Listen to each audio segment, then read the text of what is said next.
설교 목적 진술, 설교 목적을 먼저 말씀드립니다. 오늘 설교 목적은 천상, 다시 말하면 하늘의 상황들이 있어요. 하나님 나라의 실상이 있어요. 그 하나님 나라의 실상이 어떤 것인지 알아차리게 만들고 그것이 나의 현실 되게 만드는데 설교 목적이 있습니다. 그렇게 되려고 하면 내가 마음 두는 곳, 내가 눈길 두는 곳, 내가 무엇인가 의지를 두는 그곳이 실상인지 허상인지 분별할 수 있어야 돼요. 그래서 그 분별하게 만드는데 설교 목적이 있습니다. 이 은혜가 여러분에게 가득하기를 주의 이름으로 축복합니다. 오늘 말씀 제목을 보면 조금 어려울 수도 있어요. 그리고 의아할 수도 있어요. 왜냐하면 목이 곧은 사람이 영광으로 산다라고 말씀하고 있기 때문에 그래요. 목이 곧다라는 얘기는 교만하다는 얘기잖아요. 하나님을 대적한다는 뜻으로 우리가 읽게 알고 있잖아요. 광야의 이스라엘 백성들만 목이 곧은 게 아니에요. 알고 보면 우리 예수님도 목이 곧은 분이었거든요. 우리 예수님도 목이 곧았어요. 광야의 이스라엘 백성들은 끊임없이 하나님을 향해서 목이 곧았지요.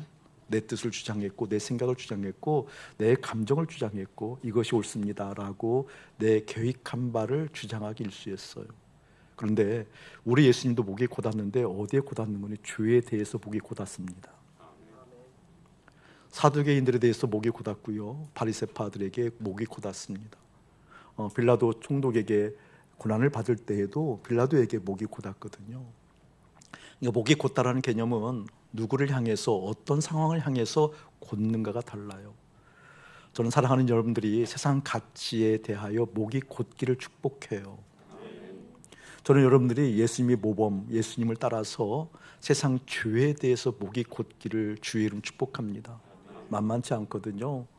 예수님과 함께 연합하여 죽은 실제가 되지 않으면 참 만만치 않거든요. 왜냐하면 우리는 정상적으로 여기는 세상 가치들이 많이 있어요. 어렵다, 힘들다, 두렵다, 죽을 것 같다. 그때는 떨림과 두려움이 임하는 것이 너무나 정상적이죠. 그런데 우리 예수님께서는 그것을 비정상이라고 얘기한다는 거죠. 그러니까 세상 가치가 옳다고 여기는, 정상으로 여기는 그것에 대해서 목이 곧을 수 있느냐라고 단도직입적으로 물으면 어려움이 있어요. 망설이죠. 결론 내리기가 어렵죠. 그럼에도 불구하고 오늘 말씀 듣고 여러분이 돌이켜 하나님 편에 서서, 여러분이 하나님 편에 서서 예수와 함께 연합함으로 세상에서 정상으로 얘기하는 그 가치에 대해서 목이 곧은 인생 되기를 주의 이름으로 축복합니다. 오늘 51절에도 보면 목이 곧고 마음과 귀에 할례를 받지 못한 사람이 나와요. 목이 곧고 마음과 귀에 할례를 받지 못한 사람들의 특징은 어떤 특징인 거니? 성령을 거스른대요. 이게 무슨 얘기예요? 주님을 따라가지 않는다라는 거예요. 주님을 따라가지 않고 내 욕구를 채우기에 급급한다라는 거죠. 내 의견, 내 속에 있는, 내 혼의 깃들어 있는 내 의지, 그 의지를 이루기 위해서 전진하고 또 준비하고 또 더불어 합력할 선을 이루려고 애쓴다라는 거죠. 어쨌든 간에 하나님에 대해서 목이 곧은 인생들은 성령을 거역한다 나와 있고요. 52절에 보면 그렇게 나와 있어요. 너희 조상들이 선지자들 중에 누구를 박해하지 아니하였느냐? 의인이 오리라 예고한 자들을 그들이 죽였고 이제 너희는 그 의인을 잡아준 자요 살인한 자가 되나니. 참 기가 막힌 일이에요. 하나님의 말씀을 듣기 싫어할 뿐만 아니라 하나님의 말씀을 듣는 구조 자체를 파괴한다는 거죠. 하나님의 생각을 듣기 싫어하는 것이 아니라 하나님의 생각이 들려지는 것을 구조적으로 봉쇄한다는 거예요. 인체에 해를 가해서라도, 그리고 조직적으로 구조적으로 무엇인가 법률을 제정해서라도 하나님의 뜻이 임하는 것을 막는다는 거죠. 너희는 천사가 전한 율법을 받고도 지키지 아니하였도다. 신비한 현상으로 하나님의 말씀이 임해도, 직접적으로 하나님의 대사가 와서 이야기하도, 목사가 대언하는 것뿐만 아니라 직접적으로 초자연적인 역사로 이야기한다 할지라도 그걸 듣지 않는다라는 거예요. 그렇기 때문에 목이 곧다라는 것은 어떤 대상을 향해서 어떤 현상에 대해서 목이 곧은가 살펴봐야 돼요. 저는 결정했어요. 죄에 대해서 목이 곧기로, 세상 가치에 대해서 목이 곧기로. 모두가 옳다라고 여기지만 그럼에도 불구하고 하나님이 아니야 그러면 기꺼이 내 몸을 쳐서라도 세상에 대해서 목이 곧고 하나님에 대해서 유순하기로 결정했거든요. 여러분에게 예수의 이름으로 그런 은혜가 가득할지어다. 오늘 말씀을 좀 봐야 돼요. 배경을 봐야 돼요. 배경. 오늘 스데반이 설교하고 그 설교 내용에 대해서 못 견디하는 사람도 있었죠. 어떤 사람들, 하나님에 대해서 목이 곧은 사람들, 세상 가치에 대해서 목이 곧지 않고 하나님에 대해서 목이 곧은 사람이 스데반이 설교할 때 못 견뎌 했어요. 드디어 스데반을 돌로 쳐 죽이거든요. 스데반이 돌에 맞아 죽을 정도로 강한 설교였는가, 이 설교 내용을 우리가 좀 알아야 돼요. 그런데 오늘 설교하기 전에 배경이 또 있어요. 배경. 그 배경은 무엇인 거니? 초대교회에 분열, 갈등이 일어났는데 그 갈등 중에 하나가 어떠한 것이었는 거니? 과부들이 많이 있었어요. 그런데 히브리파에 속하는 유대 과부들이 있었고, 그리고 헬라파라고 일컬어지는 유대 과부들이 있었어요.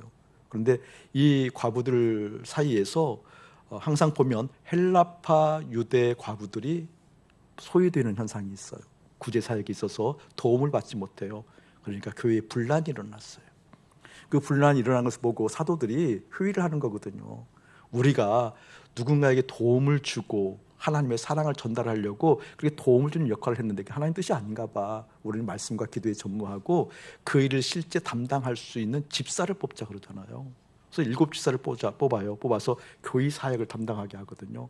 구제 사역을 담당하게 하고, 그리고 은사 배치를 위해서 잘 어떻게 하나님의 마음을 따라갈 수 있도록 양육할 수 있는 그 양육의 시스템을 만들고 해서 7명의 집사를 뽑는데 거기에서 그 7사람 중에서 대부분이 헬라파 유대인들이 집사로 당선되어져요. 왜냐하면 헬라파 유대 과부들이 불이익을 많이 받았거든요. 그걸 배려해 주니라고 헬라파 유대인들을 집사로 세워요. 그런데 거기서 끝나는 것이 아니라 그 헬라파 집사 중에 한 사람이 스데반이에요. 스데반은 그 헬라 지역에 살다가 역이민을 해서 온 사람이잖아요. 빌립도 마찬가지였고요. 근데 그 와중 가운데 그 와중에 이제 또 하나의 논쟁이 일어나는데 어떤 논쟁이 일어나는 거니? 같은 헬라파 유대인임에도 불구하고 이 스데반과 헬라파 유대인들과 사이에 논쟁이 벌어지는데 그 장면이 사도행전 6장이에요.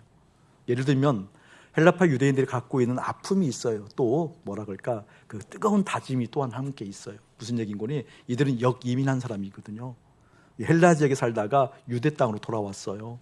왜 돌아왔는 거니? 잘 믿으려고. 성전 중심으로 살으려고. 하나님 말씀 율법을 잘 지켜서 하나님을 영화롭게 하려고 뜨거운 가슴을 왔거든요. 이제 한번 제대로 믿어보자. 우리가 믿음 생활 잘 못한다고 헬라 지역에 떠돌이 인생으로 사는 것이 아니라 이제 힘들고 어려워도 고국으로 돌아가서 성전 중심으로 하나님 말씀을 잘 지키면서 살자라고 돌아왔는데 지금 분쟁이 생기면서 초대교회에 어떤 흐름이 좀 강력하게 일어나고 있는 거니? 스데반이 그런 얘기를 하는 거거든요. 사도들이 그런 얘기를 하는 거거든요. 너희들이 믿고 있는 성경 중심은 아니야. 예수 그리스도가 성전이야. 너희들이 율법을 잘 지킨다고 해서 믿는 게 아니야. 예수 그리스도가 율법이야. 그러니까 믿음이라는 것은 하나님을 섬긴다라는 것은 율법을 잘 지켜서 되는 것이 아니라 예수님을 잘 섬겨야 돼. 예수를 잘 믿어야 돼. 그 예수님과 연합해야 돼. 예수님과 한 몸을 이루어야 돼. 이런 얘기를 하는 거거든요. 그러니까 여기 이민은 특별히 헬라파 유대인들이 아주 힘들어진 거예요. 정체성이 흔들린 거거든요.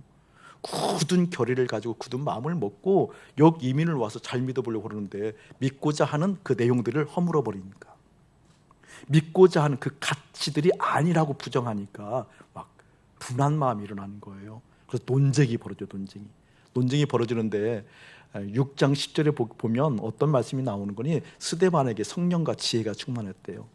성령과 지혜가 충만해서 이렇게 얘기하고 있어요. 스데반이 지혜와 성령으로 말함을 그들이 능히 당하지 못하며. 논쟁이 벌어졌는데 능히 당하지 못해, 이기지 못하는 거예요. 그러니까 얼마나 힘들겠어요. 완전히 굳은 결을 갖고 고국에 돌아와서 그렇게 가지고 있는 큰 줄기가 있는데 그 줄기를 다 송두리째 부정해서 이건 아니다. 우리가 어떻게 성전 중심이 아닐 수 있느냐, 어떻게 하나님 말씀을 안 지켜 살 수 있느냐라고 따지니까 이것도 이제 안 돼요. 논리가 떨어지게 되었어요. 그러니까 급기야 11절도 보면 그 헬라파 유대인들이 사람들을 매수하고 12절 보면 백성과 장로와 서기관들을 충동하고 그리고 공의에 사내들은 공의에 고발을 해요. 고발을 해서 공의에서 재판하는 과정 가운데 했던 설교가 우리 7장 말씀이에요. 7장 말씀. 그때 고발당해서 논쟁에서 고발당해서 그때 했던 설교가 7장 말씀 7장. 이 7장을 통해서 사도 바울의 스데반이 정확하게 신약과 구약을 관통하는 귀한 메시지가 나오거든요. 이 메시지를 통해서 어떻게 보면 바울 신앙의 가장 특징인 한 단어가 등장해요. 그리고 신약교회의 가장 큰 특징, 신약교회를 이해하는 가장 특징의 단어들이 등장하고 핵심 사상이 등장하거든요. 그 내용이 어떤 내용인 거니? 여기를 한번 봅시다. 7장 1절, 2절, 3절 한번 읽어봅시다. 시작. 대제사장이 이르되 이것이 사실이냐? 스데반이 이르되 여러분 부형들이여 들으소서. 우리 조상 아브라함이 하란에 있기 전 메소포타미에 있을 때에 영광의 하나님이 그에게 보여 이르시되 내 고향과 친척을 떠나 내가 내게 보일 땅으로 가라 하시니. 영광의 하나님 네모쳐 놓으시고요. 그리고 따로 그에게 보여 네모쳐 놓으세요. 영광의 하나님 굉장히 중요한다네요. 바울 신앙의 핵심이에요. 신약교회의 핵심이에요. 핵심. 그러니까 영광의 하나님이 어떤 의미인가 깨달아졌을 때 그때 비로소 성전과 율법이 깨달아져요. 그 가치, 그 진의가 깨달아지거든요. 여러분, 영광의 하나님, 그 영광이라는 단어 우리가 계속 몇몇 다른 각도로 살펴보았어요. 지난주에도 영광에 대해 살펴보았잖아요. 좀 직접적인 의미로 영광을 다시 한번 얘기하면 뭐라 그럴까요? 스포트라이트를 받는 거잖아요. 이게 무대에 있으면 지금 조명이 다 켜져 있는데 스포트라이트로 저에게만 비치면 저만 보이는 거잖아요. 그렇죠? 그거 영광이라고 하는 거거든요. 그러니까 영광은 꽉 차져 있는 건데 어떻게 차져 있어요? 다른 걸 보이지 않고 그것만 보이는 거잖아요. 이게 무대로 설명한다면 스포트라이트가 이렇게 비치니까 거기만 보이는 거죠. 하나님의 영광 그러면 누구만 보인다는 뜻이에요. 그렇기 때문에 하나님만 보인다는 뜻이 하나님만 보인다는 거예요. 다른 거 보이지 않는다라는 거거든요. 자, 이 이야기를 왜 하는 거니? 지금 아브라함의 인생의 무대에 있어서 하나님의 영광이 그에게 보였다라는 의미는 어떤 의미냐 하면 이런 의미잖아요. 아브라함의 인생의 무대에 있어서 아브라함에게 보였던 것은 누구만 보였다? 그에게 굉장히 중요한 의미거든요. 하나님의 영광을 보여주소서. 하나님의 영광 가운데 있기를 원합니다. 내가 영광 안에 머물기 원합니다. 하나님께 영광을 돌려드립니다 라고 하는 것은 실상 그걸 제대로 풀이하면 누구만 보인다라는 거예요? 하나님만 보인다라는 거예요. 여러분, 우리가 아브라함을 오해하면 안 되는데 그 아브라함을 오해할 때 오해하는 것 중에 하나가 무엇이니? 이삭을 바친 사건 있잖아요. 이삭을 바친 사건, 그 대단한 믿음이라고. 그 믿음을 조금 더 자신 없으니까 이렇게 표현하는 분들이 많거든요. 어떻게 자식을 죽일 수 있냐고요. 자식을 위해서 어떻게 칼을 드냐고요. 근데 아브라함이 믿음이 있었다고 얘기를 하거든요. 어떤 믿음? 칼을 들고 내리칠 때에도 죽이지 않을 하나님의 마음. 하나님은 사랑의 하나님이니까 죽이지 않으실 하나님을 믿고 그 하나님을 믿고 내리쳤다. 근데 이런 믿음 아니에요. 그렇게 생각하면 천천만만의 말씀이에요. 그건 믿음 아니에요. 믿음. 여러분, 지금 아브라함에게서는 하나님의 영광이 그에게 비쳤다. 이 말은 어떤 뜻이에요? 지금 아브라함은 뭐만 보인다라는 거예요? 이해되세요? 하나님만 보였기 때문에 실제 뭐 하다는 거예요, 여러분? 칼을 들어서 내친 거예요. 그러니까 자식이 보임에도 불구하고 내 마음에 자식이 가득 채워져 있음에도 불구하고 하나님이 죽이지 않을 거라는 믿고 그건 믿음이 아니라니까요. 지금 하나님이 보이는 게 믿음입니다. 다른 현상이 보이지 않는 거예요. 지금 하나님이 보이는 거예요. 계산되지 않는 거예요. 이럴 때 하나님께서 이렇게 하실 거야. 그 계산이 보이는 게 아니라니까요. 이럴 때 하나님께서 이렇게 역사하셔. 그렇기 때문에 이때 믿음을 발휘해야 돼. 이런 계산이 아니라니까요. 하나님의 영광 그에게 보였다. 지금 아브라함에게 있어서는 누구만 보였다? 하나님만 보였다. 그렇기 때문에 고향 친척 아비집을 떠날 수 있었다. 그 뜻이에요. 이 당시에 고향 친척 아비집을 떠난다는 건 뭐예요, 여러분? 지금하고 다르잖아요. 지금은 고향 떠날 때 성공하려고 떠나죠. 무엇인가 실현을 하려고 떠나잖아요. 무엇인가 잘 되려고, 외로워도 힘들어도 어려워도 잘 되려고 떠나는 거잖아요. 이 당시에 고향 친척 아비집을 떠난다는 것은요, 죽음을 담보하는 일이에요. 잘 된다는 것 자체가 아예 없는 거거든요. 죽음을 담보하는 일이거든요. 근데 죽으러 가는 거예요. 쉽게 말하면 어디로 갈지도 모르고 갈 바를 알지 못한다고 그랬잖아요. 목적지도 없고 이리 갈까 저리 갈까, 낮에 갈까 밤에 갈까, 밤에도 갈까 밤에도 쉬어야 하는 걸까, 정해진 바가 없어요. 며칠 갈까, 며칠 걸릴까, 무엇을 준비할까 없었어요. 갈 바를 알지 못하지만 갔다니까요. 왜 갔지요? 하나님만 보이니까. 그 하나님이 가니까 동방박사 세 명이 그랬잖아요. 어느 날 별이 떴어요. 별이 떴더니 그들의 마음까지 세 명이 각기 다른 곳에 있었는데 강렬한 하나님의 마음이 임한 거예요. 저 별 따라가라. 저 별 따라가라. 그러니까 이 동방박사들이 집에 와서 저 별 따라가라. 강력한, 거부할 수 없는 강력한 힘이 임하니까 집에 와서 여행 채비를 했을 거 아니에요. 집에 오니까 아내가 있을까, 아내가 막 여행 채비를 하니까, 여보 어디 가는데? 몰라 가래. 아니 어디를 가는데? 모른다니까. 며칠 걸려? 몰라. 어떻게 갈 건데? 몰라. 그게 실제 별 따라간 거잖아요. 그렇죠, 실제 별 따라간 거잖아요. 어디서 쉬어야 되지? 별이 가면 움직여야 되는 거니까. 별이 얼마가 얼마가 해야 되는 거니까. 그게 바로 하나님의 영광이 보인다라는 거예요, 여러분. 이 아브라함에게 있어서 하나님의 영광이 보였다라는 것은 뭐예요? 다른 것이 보이지 않았다. 이 이야기는 아브라함의 인생의 무대에 있어서 하나님이 보였다. 그의 심령 가운데, 그의 생각 가운데, 그의 인생의 계획 가운데, 그게 걸어가는 모든 계획 속에 하나님이 보였다. 여러분, 이거 소원해야 돼요. 그런데 오늘 말씀 보면 똑같은 연관성이 있다, 그 말이고, 똑같은 단어가 어딘가에 7장 55절 보세요. 55절 읽어드릴게요. 스데반이 성령에 충만했어요. 성령에 충만해서 하늘을 우러러 보았어요. 우러러 주목하여 하나님의 영광과 및 예수께서 하나님 우편에 서신 것을 보고 하나님의 영광을 내모쳐 놓으세요. 똑같은 의미예요. 똑같은 의미.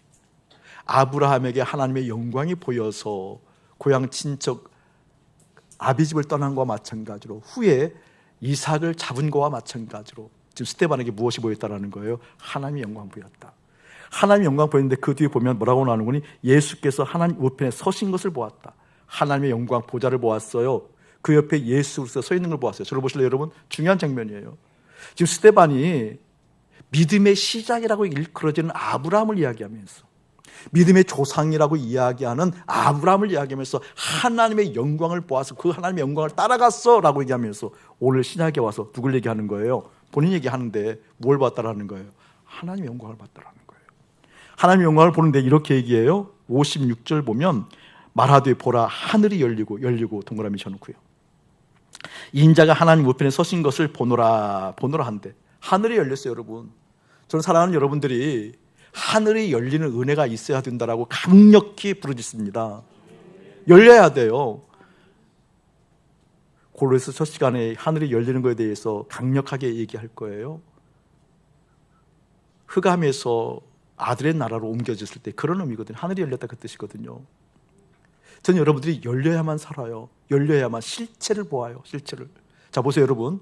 이 하늘이 열리기 전까지는 하나님의 그 영광과 그 보좌 옆에 서 계신 예수 그리스도를 본다, 못 본다? 못 본다. 근데 열렸어요. 열려서 이것을 보았어요. 이 본 것이 실상이다, 허상이다? 그게 실상이다, 허상이다? 실상이다. 그 실상을 보고 나니까 우리가 눈으로 보고 귀로 듣고 만지는 이 3차원의 세계가 영원한 세계 속에서 실제 알고 보니까 이게 실상이다, 허상이다? 대답은 잘 하시잖아요. 잘 하시잖아요. 근데 이게 절절해야 돼요. 이게 절절하니까 알겠어요. 균형이 뭔지. 균형이 뭔지 알겠어요. 균형은 실상 속에서 있어야 됩니다. 실상과 허상 사이의 균형은 없어요, 여러분. 예수 믿을 때, 예수 바라볼 때, 예수 따라갈 때 이 실상과 허상 사이의 가운데 있는 것이 균형이 아니에요. 실상으로 들어가는 것이 균형이에요.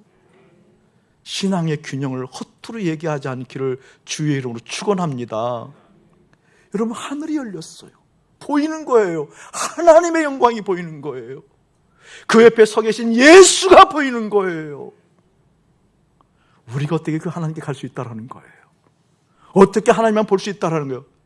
죄의 공장인, 죄의 나무인, 죄 자체가 나인 내가 어떻게 그 하나님을 볼 수 있다는, 볼 수 없지요. 누굴 통해서 볼 수 있다라는 거예요? 예수님을 통해서. 아멘. 예수 그리스도를 통해서. 할렐루야. 그렇다면 아브라함에게 하나님의 영광이 보였다라는 것은 아브라함 자체가 직접 하나님을 봤다 그 뜻이 아니에요, 여러분.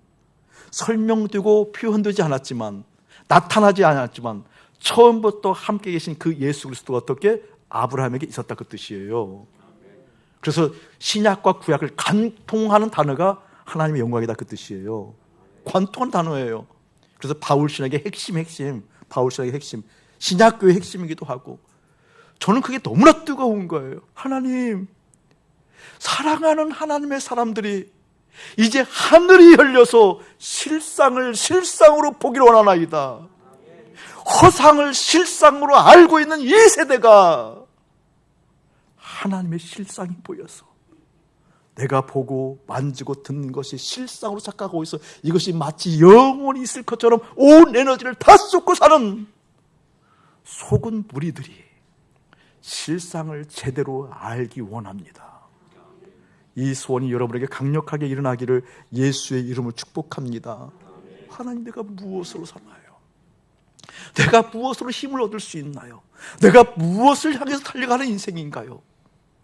우리 하나님만 보이는 인생이 되어져 하나님의 생각이 내 속을 점령하여 내 마음을 점령하여 내 인생에서 그 하나님이 걸어가신 그 길을 두벅두벅 걸어갈 수 있는 인생이라고 한다면 여러분, 어떤 것이 문제가 되겠냐고요? 무엇이 문제가 되겠냐고요? 그것을 설명하기 위해서 그 스데반의 설교를 잘 들어보면 하나님의 영광을 얘기하면서 이 아브라함이 첫 번째 하나님의 영광을 보고 떠났다고 얘기하면서 그 아브라함을 택한 과정이 나오는데 그 과정이 어떤 과정이고니 8절 한번 읽어볼게요. 중간 생략하고 8절 시작. 할례의 언약을 아브라함에게 주셨더니 그가 이삭을 낳아 8해 만에 할례를 행하고 이삭이 야곱이 우리 12조상을 낳았느니라. 할례의 언약 동그라미 쳐놓으세요. 할례의 언약. 이 할례의 언약이 굉장히 또 중요해요. 자, 그 부분을 이렇게 한번 또 설명을 해드릴게요. 창세기 17장 1절 보면 이렇게 얘기했어요. 아브라함이 99세 때에 여호와께서 아브라함에게 나타나서 그에게 이르시되 나는 전능한 하나님이라 너는 내 앞에서 행하여 완전하라 이렇게 얘기하거든요. 하나님께서 얘기하는 거예요. 너는 완전하라고 얘기해요. 행하여 완전하래요. 이때 행하여 완전하라고 얘기하는 장면이 어떤 장면이니 할례를 행하면서 그러니까 할례를 행하면서 아브라함을 선택하거든요. 선택해서 할례를 행하거든요. 그러니까 할례를 행하면서 뭐라 하는 거니? 너는 내 앞에서 행하여 완전하래요. 이 말은 무슨 말이에요, 여러분? 할례를 행한 백성들은 누구 앞에 있는 거예요? 하나님 앞에. 우리가 완전할 수 있어요? 그럴 수 없죠. 이야기는 어떤 얘기예요? 하나님 따라간다라는 거거든요. 그러니까 하나님이 보였고 하나님 따라가는 인생이다 그 말이에요. 그러니까 아브라함을 선택했을 때 할례를 행하는데 아브라함 이후에 이삭 그다음에 누구예요? 야곱 밑에 12명 있고 지파들 다. 그러니까 하나님께서 택한 백성들 누구에게 다 어떤 흔적이 있다? 할례의 흔적이 있는 거예요. 아멘. 할례의 흔적은 뭐예요? 하나님의 흔적이거든요. 할례의 흔적이라는 것은 하나님의 흔적이, 이 얘기는 다시 얘기하면 어떤 상황이든 누구를 만나든 누가 먼저 보이는 거예요. 그게 할례의 특징이에요. 여러분, 할례의 특징. 여러분, 부부지간에도 사랑하는 그녀가 먼저 보이는 게 아니에요. 제가 굳이 다르게 좀 해석을 하지만 동양에서 두 번째 미인이라고 계속 주장을 하잖아요. 주장이지, 개인 주장. 개인주장. 동양에서 두 번째 미인인데 그럼 자꾸 물어봐요. 사람들이 첫 번째 누구냐 그러면 제가 그냥 넘어가는 얘기로 은총이다 그러는데 사실은 하나님이에요. 해석해 보시죠. 부부지간에도 하나님이 보여야 돼. 아멘. 하나님이 보여야 돼요. 아멘. 자녀를 볼 때도 하나님이 보여야 돼요. 재정의 결핍 가운데도 하나님이 보여야 돼요. 이 나라의 민족 분열 가운데도 하나님이 보여야 돼요. 남북의 대치 가운데도 하나님이 보여야 돼요. 믿음의 사람들에게는 할례 받은 사람들의 특징에는 그것이 있다는 거예요.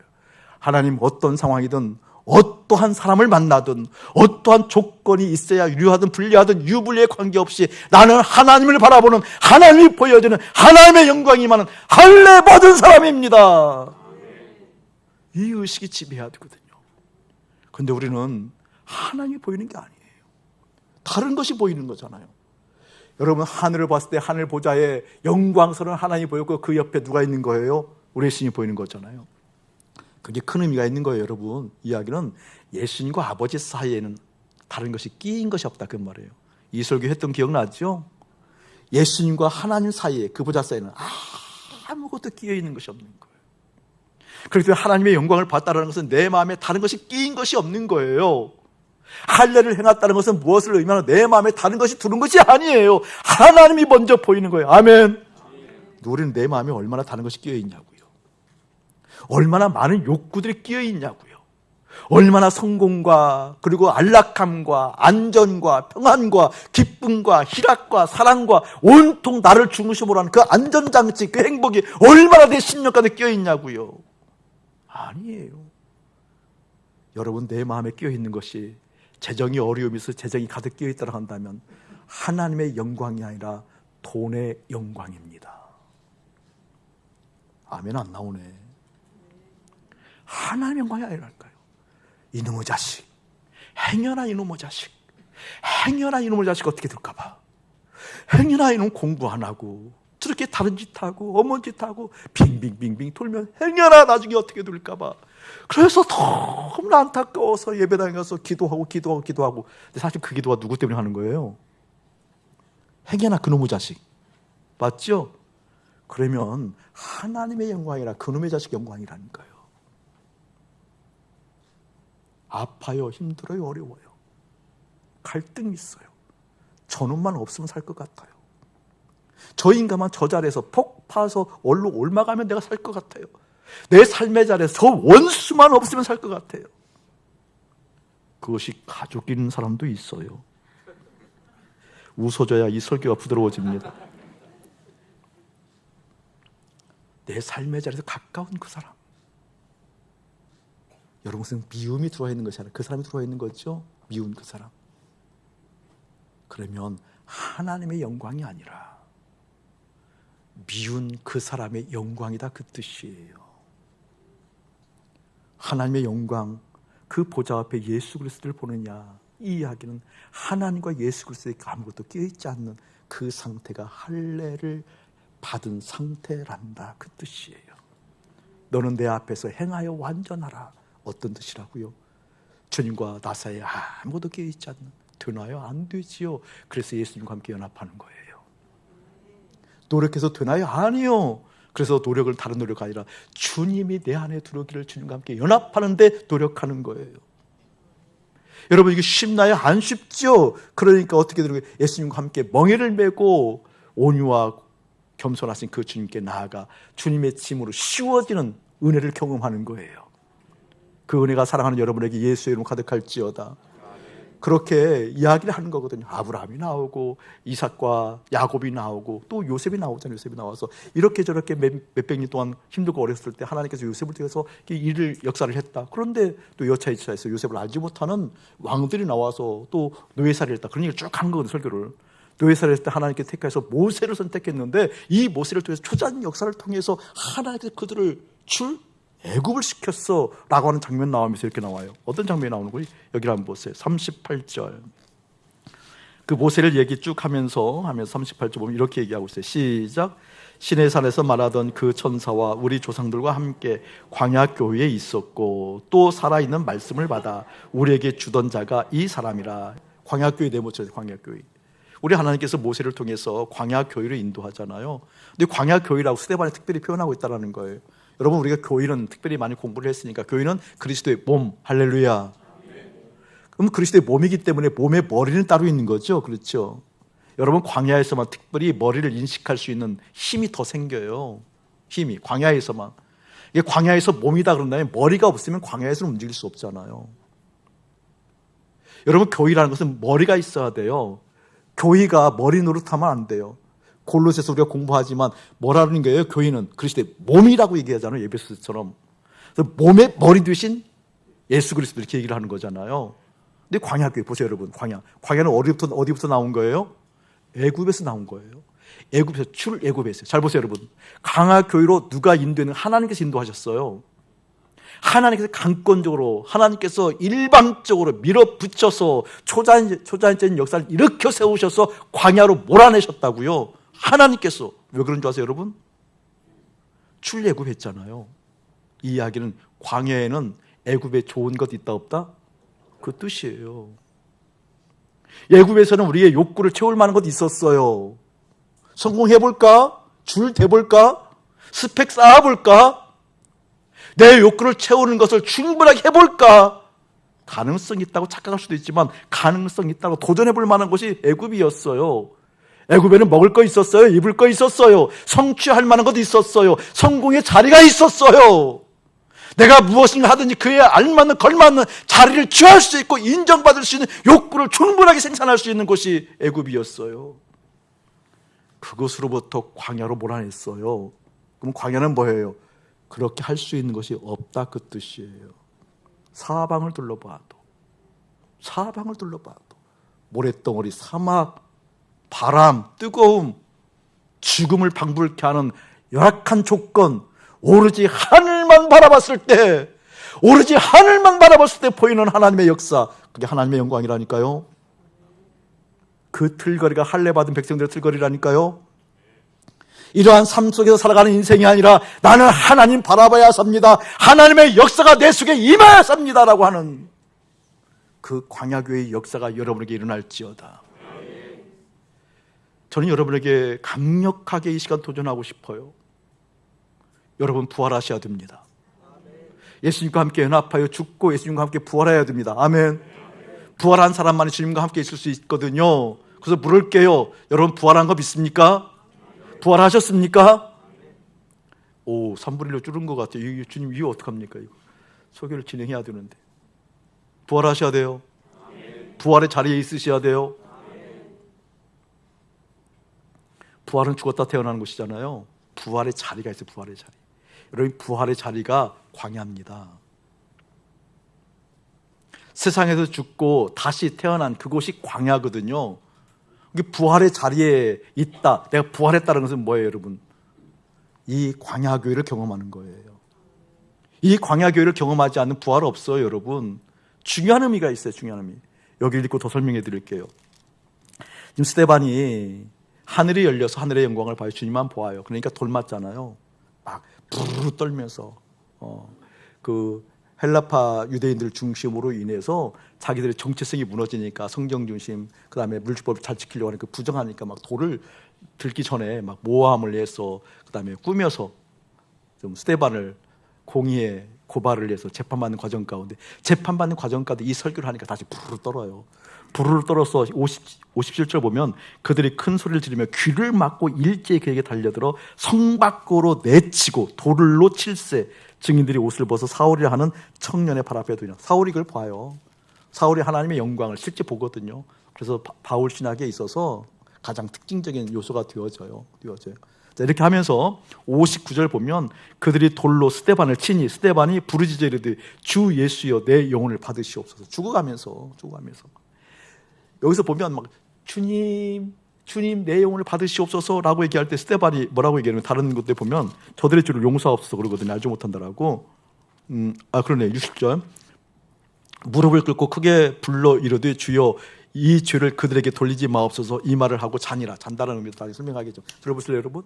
돌을 맞아 피투성이 죽을 정도 돌 맞았다는 거잖아요.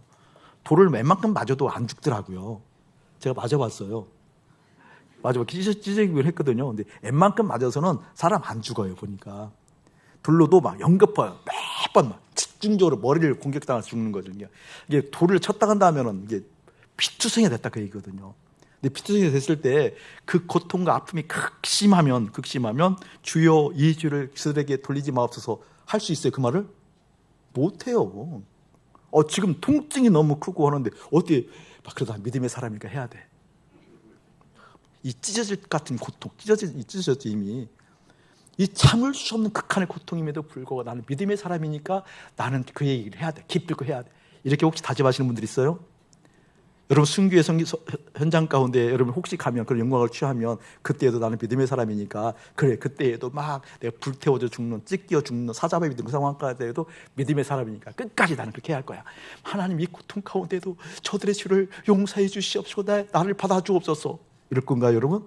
아니에요. 여긴 스데반은 실제 하나님의 영광만 보였다니까요. 통증이 안 보이고. 와, 역시 실상을 못 보니 허상이 실상을 이해할 수 있으리요. 이 그림 같은 얘기를 하니 이 그림이 어찌 실상이라고 인정할 수 있는 용기가 있으리요. 없지요. 그게 믿어진 거예요. 하나님만 보이니 돌의 통증마저도 이기지 못하는구나. 하나님만 보이니 이 극한의 고통, 아픔이라고 인식되어진 우리가 어떻게 여러분? 근데 그것은 실상이 아니었고 허상이었고 실상은 그 고통마저도 없었구나. 아멘. 아멘. 그래도 저는 순교는 실에 알아요. 순교를 아무나 시키는 건 아니에요. 알아요. 보고자 하는 내용은 이거예요, 여러분. 50절 보면 그들이 돌로 스데반을 치니 스데반이 부르짖어 이르되 주 예수여 내 영혼을 받으시옵소서. 내 영혼을 받으시옵소서. 줄 거 얻어야 돼요. 줄 거 얻어야 돼요. 굉장히 중요한 얘기예요. 보세요, 여러분. 자, 스데반은 지금 어떤 사람이었는고니 하늘의 실체를 본 거예요. 실상을 본 거예요. 하늘의 영광을 본 거예요. 영광을 본 거예요. 그러니까 믿음으로 치면 우리 꼭 이 믿음을 닮아가고 내 믿음 되어져야 돼요. 아멘. 이 스데반이 하늘의 영광을 본 정도로 그 믿음이 있는 사람인데 그 믿음이 있는 사람의 영혼을 그러면 이 시간 전에는 안 받으셨다는 얘기 하나님이? 굉장히 이상한 장면이거든요. 이게 깨달아져야 돼요. 스데반이 지금 내 영혼을 받으시옵소서. 그러면 그 전에는 그렇게 믿음이 좋은 사람입니다. 하늘의 실제를 봤던 사람인데 그 영혼을 하나님께서 안 받으셨다는 얘기냐고요. 중요한 차원이에요. 중요한 차원. 여러분에게 중요한 차원을 지금 얘기하려고 그러는 거예요. 저를 보세요, 여러분. 집중하세요. 왜냐하면 이것은 어떤 의미를 가지고 있는 거니 지금 스데반이 죽어가는 거잖아요. 죽음 직전에 얘기하는 거잖아요. 내가 살아있다는 것은 무엇으로 대변할 수 있는 거니? 의식이 있다라고. 의식이. 아멘. 의식이 있을 때 살아있는 거거든요. 지금 죽어간다는 거 의식이 있다는 건 없다는 얘기예요. 없다라는 얘기거든요. 여러분 육체가 살아있을 때, 코끝에 호흡이 살아있을 때, 내 의식이 살아있을 때에는 그 의식을 가지고 나를 하나님께 드려야 돼요. 제발요. 내가 의식이 살아있을 때에는 1000번이라도 제사를 드려서 1000번이라도 죽어서 내 의식이 살아있을 때는 주님, 내 마음을 주님께 붙입니다. 주님 의식이 살아있을 때는, 의식이 살아있을 때는 내가 보이는 것에 전전긍긍하는 것이 아니라 1000번이라도 죽어서라도 주님께 나를 붙이는 거라니까요. 아멘. 의식이 없을 때는요, 내가 그걸 못하잖아요. 그래서 내 영혼을 받으시옵소서 이렇게 얘기한다니까요. 여러분 탐나는 거 있어요? 지금도 죄 가운데 있는 사람 있어요? 지금도 무엇인가 뭐예요? 그거 뭐 이렇게 하여간 엉킨다 또 영상 같은 거 있잖아요. 영상 같은 거 아직도 그런 거에 쇼핑에 아직도 쾌락에 아직도 세상에 성공 욕구에 전전긍긍하는 사람 있어요? 의식이 있을 때 하나님께 붙이길 축복합니다. 여러분 교회라는 것이 참 재밌는 얘기거든요. 우리 흔히 하는 얘기로 인생에 3번 교회가 온다는 얘기 하잖아요. 속지 마세요. 그런 얘기에 나에게는 교회도 하나 그러지 마세요. 교회는 오는 게 아니에요. 김장희 집사님 교회 몇 번 왔어요? 한 번 왔어요? 금방 속지 말라 그래도 금방 속지 말라 그래도 그러니까 임기응변에 저것까지도 회개를 해야 되니 그래도 믿음이 좋다고 인정하는 친구가 아직도 교회는 오는 게 아니에요. 교회는 코끝에 호흡이 남아있는 교회가 있는 거예요. 다 교회. 코끝에 호흡이 나면 다 교회라니까요. 교회는 어느 날 갑자기 수답합니다. 어떤 교회? 코끝에 호흡이 남아있을 때 주님 알아가라고, 주님 만나라고. 보세요 여러분, 종말론적으로 마지막 날이 왔을 때, 또 내 개인의 호흡, 코끝에 호흡이 멈춰서 죽었을 때, 그때는 여러분 믿는 사람이든 안 믿는 사람이든 하나님의 왕이라는 거 다 알아요. 나중에 천군 천사가 막 장엄한 그 음악을, 하늘의 천상의 음악을 막 흘면서 빵빠라 빵빵빵빵빵 이런 정도는 아니겠죠. 어쨌든 막 멋있게 장엄하게 빵빠라가 울리면서 막 우리가 표현할 수 있는 최고의 표현으로 구름을 타고 우리 주님 막 재림하실 때, 그것은 온 인류가 지금까지 왔던 모든 세대들이 다 하나님의 왕이라는 거 안다니까요. 다 알아요. 하나님의 왕이라는 거. 불신자도 하나님의 왕이라는 거부할 수 없는 하나님의 영광이라는 것, 하나님의 왕이라는 것 다 안다니까요. 하나님만 보인다니까요. 그래서 믿지 않는 사람들 어떤 사람들이에요, 여러분? 성경에 보면 산들아 무너져라, 뚝들아 무너져라, 내가 저것을 못 보도록 내 위에 나를 겹겹이 싸서라도 못 보게 해달라고 얘기하잖아요. 타 종교를 믿는 사람들 저도 하나님의 왕이라는 거 알아요. 그토록 하나님을 대적했던 사람도 하나님의 왕이라는 거 안다니까요. 근데 지금 육신의 옷을 입고 있는 지금은요, 하나님을 모르는 사람이 태반이에요.